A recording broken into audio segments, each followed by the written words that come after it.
ಎಲ್ಲರಿಗೂ ನಮಸ್ಕಾರ. ನಾನು ಈ ದಿನ ನಿಮಗೆ ಎಲ್ಲರಿಗೂ ತುಂಬಾ ಯೂಸ್ ಆಗುವಂಥ ಒಂದು ಸಿಂಪಲ್ ಆದಂಥ ಒಂದು ಟಿಪ್ಸ್, ಸಿಂಪಲ್ ಆದಂಥ ಒಂದು ಟೆಕ್ನಿಕ್ ಹೇಳ್ಕೊಡ್ಬೇಕು ಅಂತ ಇದ್ದೀನಿ. ಅದೇನಪ್ಪ ಅಂತಂದರೆ, ಇತ್ತೀಚಿನ ದಿನಗಳಲ್ಲಿ ನಾವು ತುಂಬಾ ಕೇಳ್ತಾ ಇರ್ತೀವಿ ಆಕ್ಸಿಡೆಂಟ್ಗಳ ಬಗ್ಗೆ. ಗಾಡಿ accident, bike accident, car accident, ಮತ್ತು ಗಾಡಿ ಸ್ಕ್ರ್ಯಾಚ್ ಆಗೋದು.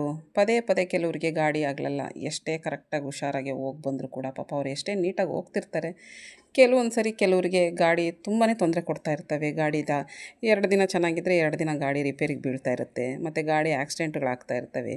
ಹೀಗೆ ಗಾಡಿ ಸಾಮಾನ್ಯವಾಗಿ ಗಾಡಿಯಿಂದ ತೊಂದರೆ ಆಗ್ತಾನೇ ಇರುತ್ತೆ.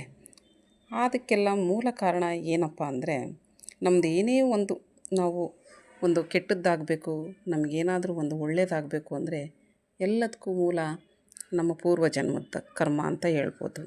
ಅದನ್ನು ಕ್ರಿಯೇಟ್ ಮಾಡೋದು ಕೇತು ಮಹಾರಾಜ. ಕೇತು ಏನು ಮಾಡ್ತಾನೆ, ಇದನ್ನೆಲ್ಲ ನಮ್ಮ ಕರ್ಮನೆಲ್ಲ ರಾಹುಗೆ ಟ್ರಾನ್ಸ್ಫರ್ ಮಾಡ್ತಾನೆ. ರಾಹು ಏನು ಮಾಡ್ತಾನೆ, ಇದನ್ನು ಆಪ್ರೇಟ್ ಮಾಡೋದಂದರೆ ಆಪ್ರೇಟ್ ಮಾಡಿ ಆಕ್ಸಿಡೆಂಟ್ಗಳು ಮಾಡಿಸ್ತಾನೆ. ಇದಕ್ಕೆ ಕಾರಣ, ಇನ್ನೊಂದು ಕಾರಣ, ಕುಜನೂ ಕೂಡ ಕಾರಣ ಆಗ್ತಾನೆ. ಕುಜ ಅಂದರೆ ಮಂಗಳ ಗ್ರಹ. ಕುಜನೂ ಕೂಡ ಕಾರಣ ಆಗಿ ಒಂದು ಆಕ್ಸಿಡೆಂಟ್ ಆಗಬೇಕು, ಒಂದು ರಕ್ತ ಬರಬೇಕು, ಒಂದೇನೋ ಒಂದು ಗಾಡಿದು ತೊಂದರೆ ಆಗಬೇಕು ಅಂದರೆ ಅದಕ್ಕೆ ಕುಜ ಕೂಡ ಕಾರಣನಾಗ್ತಾನೆ. ಇದಕ್ಕೆಲ್ಲ ಮೂಲ ಕಾರಣ, ಇದಾಗಬಾರ್ದು, ಈ ತೊಂದರೆಗಳು ನಮಗೆ ಆಗಬಾರ್ದು, ನಮಗೆ ಗಾಡಿ ಅನಾಹುತಗಳಾಗಬಾರ್ದು ಅಂದರೆ ಎಲ್ಲದಕ್ಕೂ ಮೂಲ ಕಾರಣ, ಇದನ್ನು ಕಂಟ್ರೋಲ್ ಮಾಡೋ ಶಕ್ತಿ ಇರೋದು, ಏಕೈಕ ಒಂದು ಸ್ಟ್ರಾಂಗ್ ಆದೊಂದು ಶಕ್ತಿ ಇರೋದು ಅದಕ್ಕೆ ಗಣಪತಿಗೆ ಮಾತ್ರ. ಗಣಪತಿಯನ್ನು ವಿಘ್ನಗಳ ನಿವಾರಕ ಅಂತಾರೆ, ಅಬ್ಸ್ಟೆಕಲ್ ರಿಮೂವರ್ ಅಂತ ಕರೀತಾರೆ. ಹಾಗಾಗಿ ನಾವು ಅದಕ್ಕೆ ಒಂದು ಮಹಾನವಾದ ಶಕ್ತಿ ಅಂದರೆ ಗಣೇಶ. ಆ ಗಣೇಶನನ್ನು ನಾವು ಆಹ್ವಾನ ಮಾಡ್ಕೋಬೇಕು.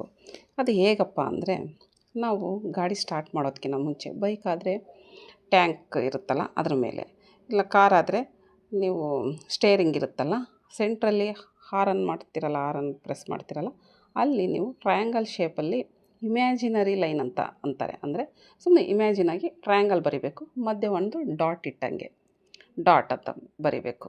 ಇದನ್ನು ನೀವು ಪ್ರತಿದಿನ ಗಾಡಿ ಸ್ಟಾರ್ಟ್ ಮಾಡ್ಬೇಕಾದ್ರೆ ಟ್ರಯಾಂಗಲ್ ಬರಿಬೇಕು, ಮಧ್ಯೆ ಡಾಟ್ ಇಡಬೇಕು. ಗಾಡಿ ಸ್ಟಾರ್ಟ್ ಮಾಡಬೇಕಾದ್ರೆ ಇದನ್ನು ಮಾಡಿ ನಮಸ್ಕಾರ ಮಾಡ್ಕೊಂಡು ಮುಂದಕ್ಕೆ ಹೋಗಬೇಕು. ಇದನ್ನು ಮಾಡೋದ್ರಿಂದ ಏನಾಗುತ್ತೆ, ನಾವು ಗಣಪತಿನ ಅಲ್ಲಿ ಆಹ್ವಾನ ಮಾಡ್ಕೊಂಡಂಗೆ ಆಗುತ್ತೆ.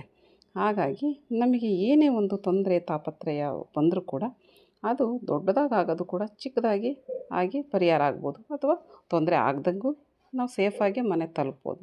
ಇದನ್ನು ನೀವು ಪ್ರತಿದಿನ ಗಾಡಿ ಸ್ಟಾರ್ಟ್ ಮಾಡ್ಬೇಕಾದ್ರೆ ಇದನ್ನು ಕಂಪಲ್ಸರಿಯಾಗಿ ಟ್ರಯಾಂಗಲ್ ಬರಿಬೇಕು, ಮತ್ತು ಡಾಟ್ ಇಡಬೇಕು. ಇದು ಇಮ್ಯಾಜಿನರಿ ಲೈನ್ ಬರಿಬೇಕು. ಇಲ್ಲ ನಿಮಗೆ ನೆನಪಾಗಲಿಲ್ಲ, ನಮಗೆ ನೆನಪಾಗೋದೇ ಇಲ್ಲ, ಇದು ನಮಗಾಗಲ್ಲ ನೆನಪಾಗಲ್ಲ ಅಂದರೆ, ನೀವೊಂದು ಗಾಡಿ ತೊಳಿತೀರಲ್ಲ, ಗಾಡಿ ಪೂಜೆ ಮಾಡಿದಾಗ ಗಂಧದಲ್ಲೋ ವಿಭೂತಿಯಲ್ಲೋ ಟ್ರಯಾಂಗಲ್ ಹಾಗಾದ್ರೂ ಮಾಡ್ಬೋದು. ಇಲ್ಲ ಯಾವ್ದಾರ ಒಂದು ಪೇಂಟಲ್ಲಾದರೂ ನೀವು ನೆನಪಿರಲ್ಲ ಅಂದರೆ ಒಂದು ಸಣ್ಣ ಯಾವ್ದಾನ ಒಂದು ಪೇಂಟಲ್ಲೋ ಯಾವುದ್ರಲ್ಲ ಬರೆದು ಟ್ರಯಾಂಗಲ್ ಬರೆದು ಒಂದು ಡಾಟ್ ಇಡಬೇಕು, ಅದಾರ ಮಾಡ್ಬೋದು. ಇಲ್ಲಾಂದ್ರೆ ಅದೇನು ಮಾಡೋದು ಬೇಡ. ನೀವು ಗಾಡಿ ಸ್ಟಾರ್ಟ್ ಮಾಡಬೇಕಾದ್ರೆ ಸುಮ್ಮನೆ ನಾರ್ಮಲಾಗಿ ಹಿಂಗೆ ಟ್ರಯಾಂಗಲ್ ಬರೀಬೇಕು, ಒಂದು ಚುಕ್ಕಿ ಇಡಬೇಕು, ನೀವು ಹಿಂಗೆ ಕೈಯಲ್ಲಿ ಬರ್ದಂಗೆ. ಹಂಗೆ ಮಾಡಿದರೆ ನೀವು ಗಣಪತಿಯಲ್ಲಿ ಬಂದು ಆಹ್ವಾನ ಮಾಡ್ಕೊಂಡಂಗೆ ಆಗುತ್ತೆ, ಗಣಪತಿ ಇದ್ದಂಗೆ ಆಗುತ್ತೆ. ನಮ್ಮ ಯಾವುದೇ ಒಂದು ಅಲ್ಲಿ ಅನಾಹುತಗಳು ತೊಂದರೆಗಳ್ನ ಕೂಡ ಬರ್ದಂಗೆ ಗಣಪತಿ ಕಾಪಾಡ್ತಾನೆ.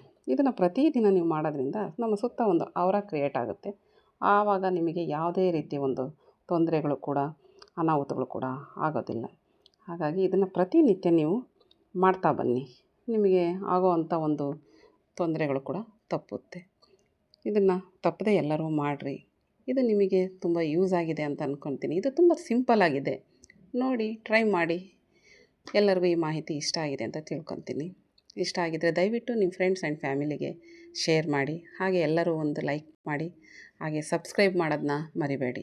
ಇನ್ನು ನಿಮಗೆ ಯಾವ ಥರ ಮಾಹಿತಿಗಳು ಬೇಕು, ಯಾವುದ್ರ ಬಗ್ಗೆ ಟಿಪ್ಸ್ ಬೇಕು ಅನ್ನೋದಿದ್ದರೆ ಕಮೆಂಟ್ ಮಾಡಿ, ಕಮೆಂಟ್ ಮೂಲಕ ತಿಳಿಸಿ. ನಾನು ಖಂಡಿತ ಅದರ ಬಗ್ಗೆ ಮುಂದಿನ ವೀಡಿಯೋದಲ್ಲಿ ಹೇಳ್ತೀನಿ.